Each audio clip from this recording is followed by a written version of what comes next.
보도록 하겠습니다. 하나님의 말씀 오늘 또 구약과 신약 두 군데 본문인데요. 구약 신명기에 있는 말씀 먼저 보겠습니다. 신명기 5장 20절 말씀입니다.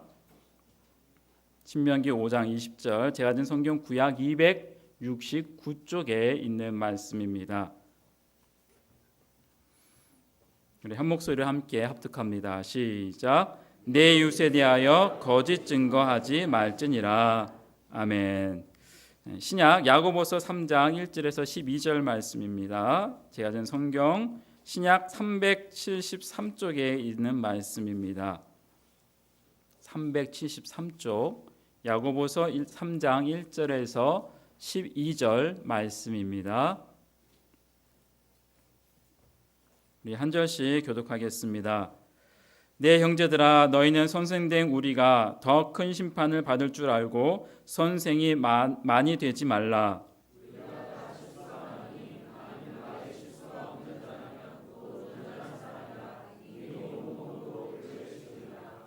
우리가 말들의 입에 재갈 물리는 것은 우리에게 순종하게 하려고 그 온몸을 제어하는 것이라.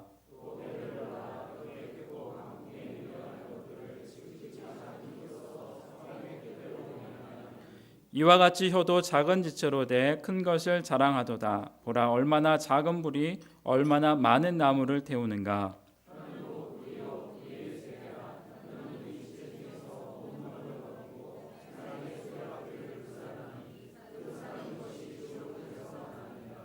여러 종류의 짐승과 새와 벌레와 바다의 생물은 다 사람이 길들일 수 있고 길들여 왔거니와.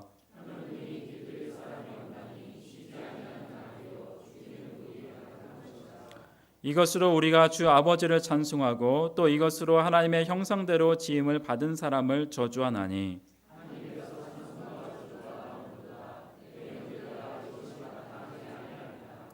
샘이 한 구멍으로 어찌 단물과 쓴물을 내겠느냐.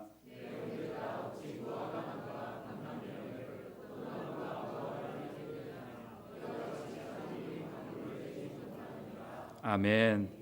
이 시간 담임 목사님 나오셔서 어떻게 말할 것인가 라는 제목으로 말씀 전해주실 때 은혜 많이 받으시기 바랍니다.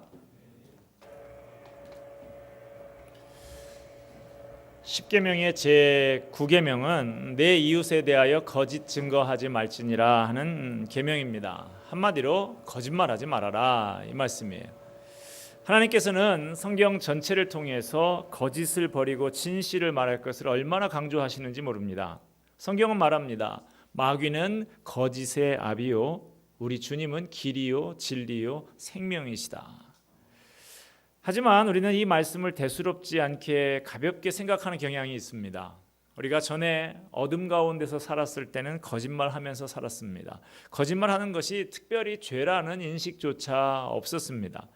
이 정도 거짓말도 안 하고 세상을 어떻게 살아? 세상 사람들이 다 적당히 속이며 속고 그렇게 사는데 나 혼자서 정직하다고 뭐가 달라지나? 나만 손해지. 이런 생각을 가지고 적당히 거짓말하고 적당히 타협하면서 이익을 얻고 살았습니다. 그러나 이제 우리는 예수님을 믿고 새 사람이 되었습니다.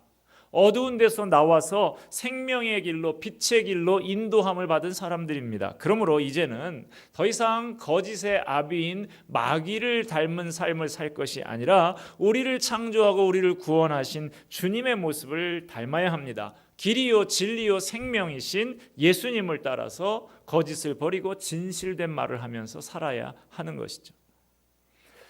거짓 맹세를 좋아하지 말라. 이 모든 일은 내가 미워하는 것이니라. 스가랴 8장 17절의 말씀입니다. 하나님은 거짓말을 미워하신다고 말씀하십니다.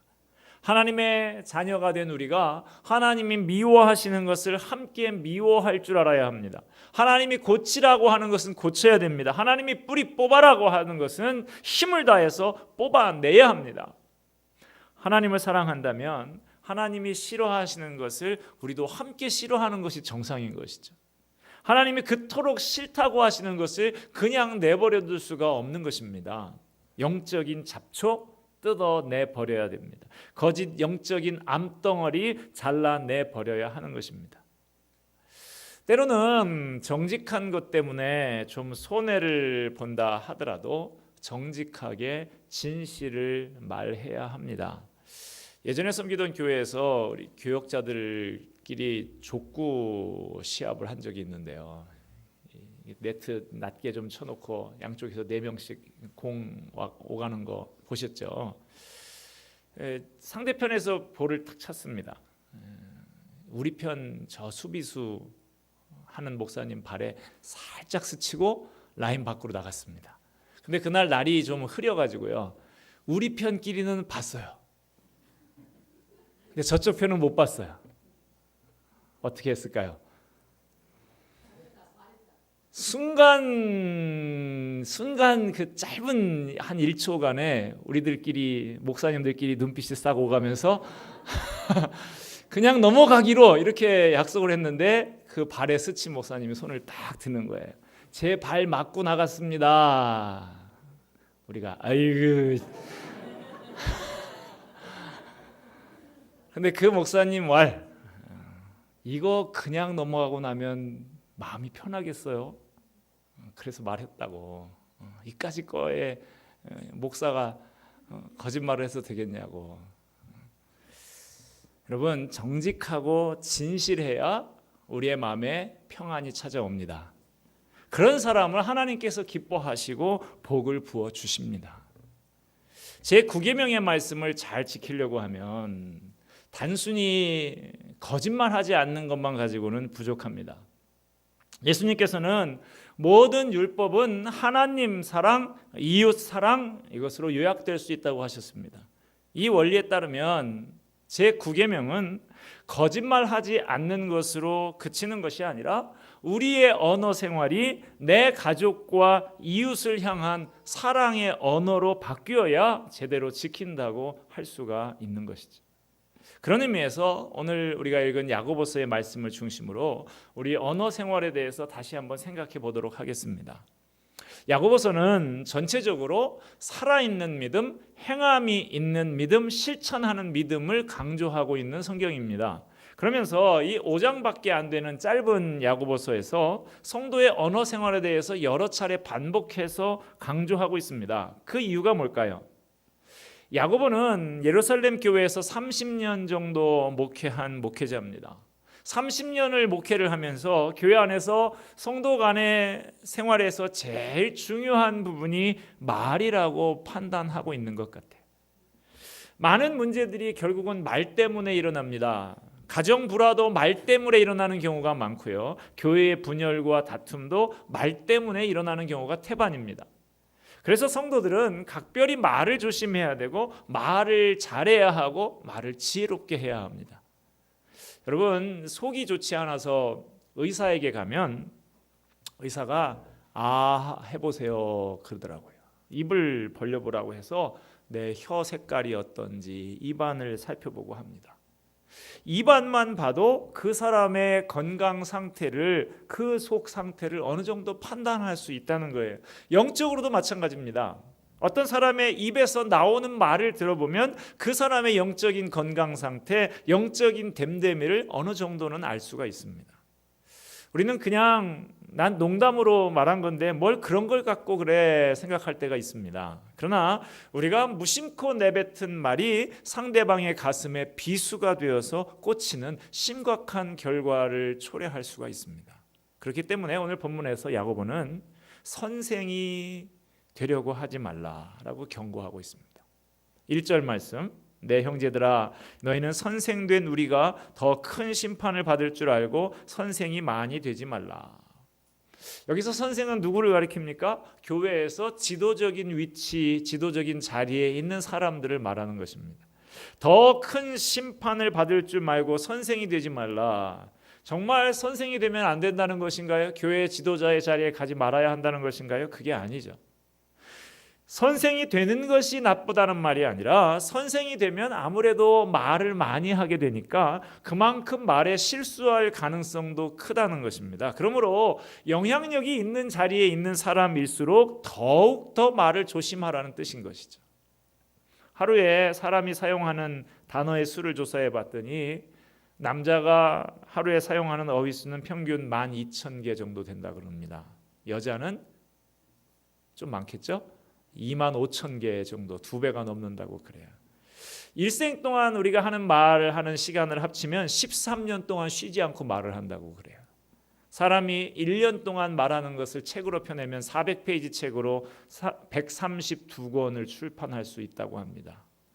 이렇게 말을 많이 하다 보면 말에 실수가 있습니다. 그런데도 말에 실수가 없는 사람이 있다면 그 사람이야말로 온전한 사람이라고 오늘 본문 야고보서 3장 2절은 말씀합니다. 우리가 다 실수가 많으니 만일 말에 실수가 없는 자라면 곧 온전한 사람이라. 이 세상에 어디 완전한 사람이 있겠습니까? 말 실수에 대해서 자유로운 사람 그렇게 찾기 어렵다는 것이죠. 그래서 우리는 한편 위로를 받습니다. 아, 나만 그런 게 아니구나. 그러나 이 말씀을 빌미로 해서 나의 온전하지 못한 언어 생활을 합리화하려고 해서는 곤란한 것이죠. 이 말씀은 모든 사람이 말에 실수가 있으니까 말 실수 좀 해도 괜찮아 이런 말씀이 아니죠. 천하보다 귀한 한 생명에게 상처를 주지 않도록 말 실수를 하지 않기 위해서 누구나 조심해라 이 말씀인 것입니다. 자, 혀를 잘 다스리려고 하면 먼저 혀의 특성에 대해서 알아야 되겠죠. 야고보는 오늘 본문에서 혀의 특성에 대해서 말씀하고 있습니다. 첫째, 혀는 큰 영향력을 가지고 있다는 것입니다. 야고보는 이것을 예를 들어서 재갈과 키를 예를 들어서 말씀하고 있습니다. 첫째로는 말의 입에 물린 그 재갈을 말하는데요. 본문 3절 볼까요? 우리가 말들의 입에 재갈 물리는 것은 우리에게 순종하게 하려고 그 온몸을 제어하는 것이라. 말을 길들일 때 여러분 온몸을 밧줄로 다 묶어서 길들이지 않죠. 어떻게 합니까? 입에다가 재갈을 물려서 그 줄만 잡아 당기면 그 온몸을 제어할 수가 있는 것이죠. 소도 마찬가지죠. 코에다가 구멍을 뚫어서 콧뚜레라고 하는 것을 걸어 놓으면 그 힘세고 큰 소도 그 줄만 잡아 당기면 코가 아프니까 딸려오게 되어 있는 것이죠. 한 손으로 통제할 수 있는 것입니다. 또 본문 4절에 보면 또 배를 보라, 그렇게 크고 광풍에 밀려가는 것들을 지극히 작은 키로서 사공의 뜻대로 운행하나니.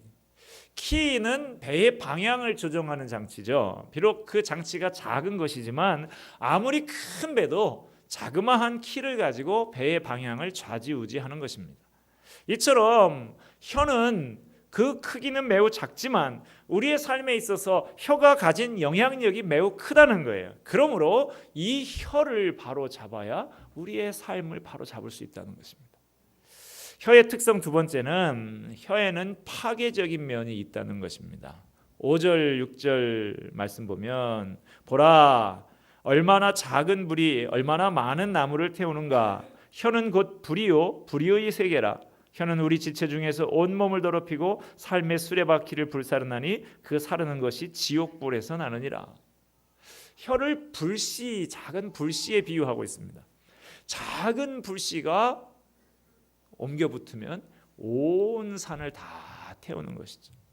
해마다 산불이 나서 엄청난 피해가 있는데요. 그런데 그처럼 엄청난 산불도 그 시작이 뭐냐 원인 분석을 하는 걸 보면 담뱃불 때문에, 어린아이가 불장난하는 것 때문에, 농촌에서 요때쯤 되면 이제 이 풀밭에다가 불을 질러서 하는 그런 일들 때문에 그 작은 불에서부터 시작되는 경우가 허다한 것이죠. 촌철살인이라는 말이 있죠. 한 치밖에 안 되는 바늘을 가지고 사람을 죽일 수 있다라는 그런 말입니다. 무심코 던진 말 한마디, 매정한 말 한마디가 한 사람에게 다시는 회복할 수 없는 상처를 남기고 그 인생을 파괴할 수도 있다라는 말입니다. 끔찍한 살인을 벌였던 벌써 꽤 오래됐죠. 지존파 김기환 씨가 법정에 이제 사형받고 최후 진술을 하는데 17년 전에 초등학교 4학년 때의 일을 털어놨습니다. 1977년 창밖에 눈이 하얗게 덮인 한 겨울날 초등학교 교실에서 그는 크레파스 준비물 가져오지 않았다고. 아마 그날 그림을 그리는 날인데 왜 크레파스를 안 가져왔냐고 선생님한테 무시를 당하고 험한 욕을 듣고 따귀를 맞고 그렇게 손들고 벌을 쓰고 있었다고 그래요. 법정 최후 진술에서 그는 이렇게 말을 했습니다. 재판장님, 저는 그때부터 세상의 모든 사람들이 미웠습니다. 모두 죽이고 싶었습니다. 선생님의 그 말 한마디가 한 시골 아이를 처절한 인생으로 만들어 버린 것이죠. 혀의 특성 세 번째, 혀는 길들이기가 어렵습니다. 7절 8절 말씀 보면요, 여러 종류의 짐승과 새와 벌레와 바다의 생물은 다 사람이 길들일 수 있고 길들여 왔거니와 혀는 능히 길들일 사람이 없나니. 요즘 애완동물을 키우는데 예전에는 뭐 기껏해야 강아지 키우고 뭐 고양이 정도 키우고 그랬는데 요즘엔 별의별 것들을 다 키우더라고요. 뭐 거미 키우는 사람도 있고 뱀도 키우고 뭐 악어 키우는 사람도 있더라고요. 저희 집은 강아지 하나 몽실이라고 요만한 강아지 치고는 그래도 좀 큰 강아지 키우는데, 제가 이 교회 사택에서 나와서 그 아파트로 이사 가면서 이 주변 사람들한테 이거 문제 될까봐 얼마나 그렇게 했는데, 저희 앞집에 보니까 골든 리트리버라고 이따만한 개가 있어요. 엘리베이터가 꽉 차요. 그래서 얼마나 안심이 되든지. 저 개가, 근데 우리 집 개가 훨씬 더 크게 짖더라고요. 그 개는 하나도 안 짖고. 사람들이 그 큰 개도 잘 길들여서 순한 양처럼 그렇게 기릅니다. 그러나 길들여지지 않는 것이 하나 있다고 말씀하고 있어요. 그게 바로 사람의 혀다. 그렇습니다. 혀의 이런 특성 때문에 문제가 심각한 것이죠. 그 영향력이 대단하고 파괴적인 속성을 가지고 있는데 잘 길들여지지가 않는다는 거예요. 통제하기 어렵다는 것입니다. 그러니 어쩝니까? 그냥 그런 대로 살 것입니까? 여기서 우리가 기억해야 될 말씀이 있는데요, 고린도후서 5장 17절 말씀입니다. 그런즉 누구든지 그리스도 안에 있으면 새로운 피조물이라 이전 것은 지나갔으니 보라 새 것이 되었도다. 우리의 혀가 그처럼 파괴적이고 길들여지기 어려운 것이라고 할지라도 이제 우리의 혀는 과거의 그 혀가 아니라는 것입니다. 우리의 혀는 새로운 피조물이 되었다라고 하는 것입니다. 하나님을 찬송하는 혀입니다. 거룩하신 하나님을 찬송하며 기도하는 혀입니다. 하나님의 말씀을 읽고 선포하는 혀입니다. 믿음을 가진 사람의 혀입니다. 그러므로 우리의 언어 생활이 달라져야 한다는 것입니다. 야고보는 우리의 혀가 달라져야 하는 이유를 이렇게 말씀하고 있는데요, 11절 12절 말씀입니다. 샘이 한 구멍으로 어찌 단물과 쓴물을 내겠느냐? 내 형제들아, 어찌 무화과 나무가 감람 열매를, 포도나무가 무화과를 맺겠느냐? 이와 같이 짠물이 단물을 내지 못하느니라. 우리의 입술은 단물을 내는 샘으로 이미 바뀌었다는 거예요. 그런데 우리의 입술에서 쓴물이나 짠물이 나오는 거 합당치 않다는 것입니다. 우리는 이미 포도나무이신 예수님 앞에 예수님과 접붙여진 포도나무 가지가 되었다는 거예요. 그러므로 포도나무 가지에서 포도 열매가 맺혀져야지 어떻게 올리브 열매가 맺혀질 수가 있느냐, 어떻게 무화과 열매가 맺혀질 수 있느냐라고 하는 것입니다. 그러므로 새로운 피조물이 된 성도는 하나님께서 선하게 창조하신 혀의 본래의 기능을 회복해야 한다는 것입니다. 우리가 우리의 혀를 제대로 사용한다면 우리는 그 작은 혀를 가지고 놀라운 일들을 할 수가 있습니다. 경우에 합당한 말은 아로새긴 은쟁반에 금서가다 그랬습니다. 우리의 혀로 우리는 낙심한 영혼들을 다시 일으켜 세울 수 있습니다. 상처 입은 영혼들을 치유해 줄 수도 있습니다. 어긋난 길을 가고 있는 영혼들을 바른 길로 인도할 수도 있고, 하나님을 찬양할 수도 있고, 하나님께 기도할 수 있습니다. 우리의 입술로 복된 소식을 전할 수가 있습니다. 수많은 영혼들이 이 입술의 말을 통해서 선포된 복음을 통해서 주님께로 돌아오게 되었습니다. 우리의 지체 중에 그 무엇보다도 요긴하게 귀하게 쓰일 수 있는 것이 바로 우리의 혀인 것이죠. 어떤 꼬마애가 뒷산에 올라가서 맞은편에 있는 산을 향해서 소리를 질렀습니다. 야호 그래요. 반대편에서 무슨 소리가 들려요? 또 야호 그러는 거예요. 누가 나를 따라하네. 꼬마가 생각하고 기분 나쁘게 왜 따라하냐? 그러니까 또 좀 있으니까 저쪽에서 기분 나쁘게 왜 따라하냐? 이렇게 소리가 들려요. 너 죽을래? 너 죽을래? 꼬마는 집에 와서 엄마한테 말합니다. 엄마, 내가 산에 가서 말을 하는데 자꾸 나를 따라하는 애가 있어. 엄마가 이렇게 말을 합니다. 내일은 가서 이렇게 말해봐라. 나는 너를 좋아해. 나는 너를 사랑해. 꼬마가 다음날 산에 가서 엄마가 시킨 대로 했어요. 나는 너를 좋아해. 나는 너를 사랑해. 저쪽에서 소리가 들려옵니다. 나는 너를 좋아해. 나는 너를 사랑해. 여러분, 우리가 하나님이 원하시는 선한 말들을 뱉으면 그 말들이 다시 메아리가 되어서 우리에게 돌아올 것입니다. 예수님 안에 피조물이 된 성도들은 언어 생활도 새로워져야 하는 것이죠. 성도의 언어 생활이 어떠해야 하는지 몇 가지 실제적인 부분을 말씀드리겠습니다. 첫 번째는 말하기 전에 생각해야 한다는 것입니다. 야고보서 1장 19절 말씀 보면 사람마다 듣기는 속히 하고 말하기는 더디하라 그럽니다. 우리는 말을 뱉어놓고 나서 후회하는 경우가 많이 있죠. 생각 없이 생각이 짧게 말을 하기 때문에 그렇습니다. 그러므로 말하기 전에 생각을 해야 됩니다. 이것이 사실인가? 이것이 지금 상황에서 꼭 필요한 말인가? 이 말을 해서 덕이 될까? 은혜가 될까?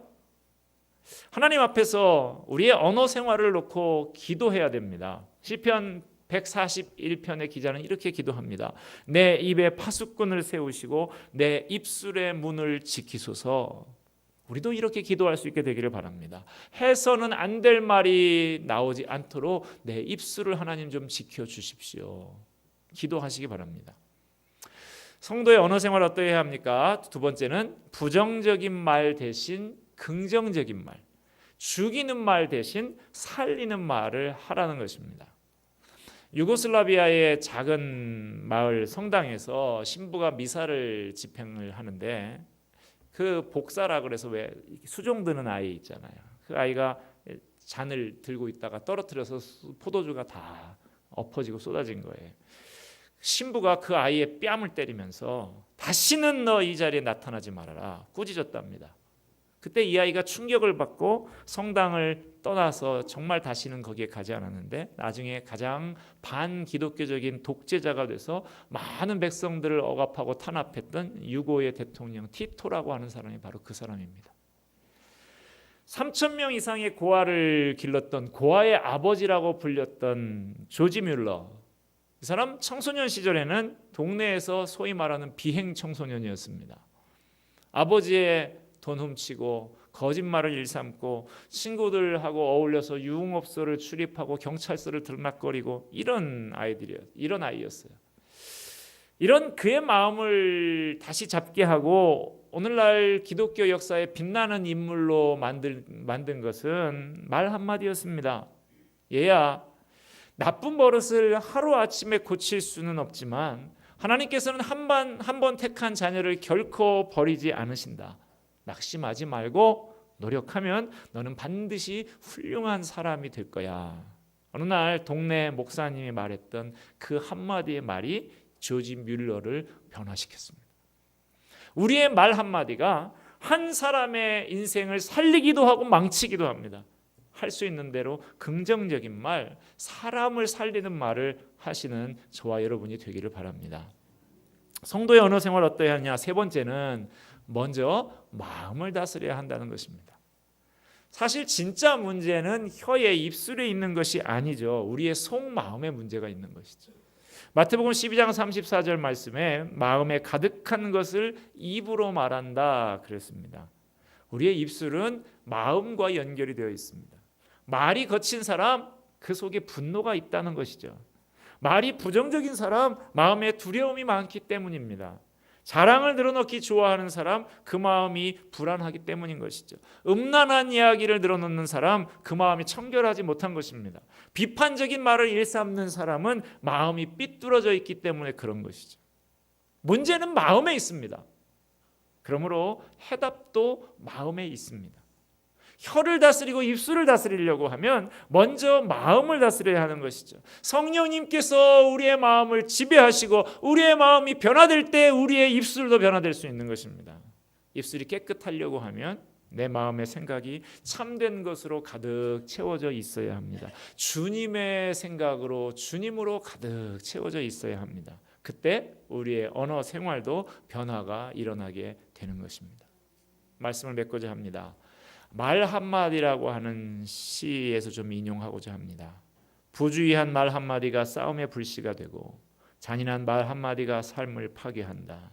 쓰디쓴 말 한마디가 증오의 씨를 뿌리고 무례한 말 한마디가 사랑의 불을 끈다. 그러나 은혜로운 말 한마디가 사람을 살리고 부드러운 말 한마디가 마음을 풀어준다. 격려의 말 한마디가 살맛이 나게 만들고 사랑의 말 한마디가 천국을 만든다. 말에는 놀라운 힘이 있습니다. 말은 사람을 살리기도 하고 죽이기도 합니다. 죽고 사는 것이 혀의 권세에 달렸다고 했습니다. 잘 쓰면 약이 되지만 못 쓰면 독이 되는 것이 말입니다. 그러므로 우리는 혀를 잘 다스려야 하고 그것을 놓고 하나님 앞에 기도해야 하겠습니다. 다윗은 시편 19편 14절에서 이렇게 기도합니다. 내 입의 말과 마음의 묵상이 주의 앞에 연락되기를 원하나이다. 우리의 입술의 말이 주님 앞에 연락되는 말이 되기를 주님의 이름으로 축원합니다. 우리의 말이 서로에게 힘이 되고 약이 되는 말이 되기를 바랍니다. 우리의 혀를 잘 다스려서 새로운 피조물다운 언어 생활을 하는 저와 여러분이 다 되시기를 주님의 이름으로 축원드립니다. 기도하겠습니다.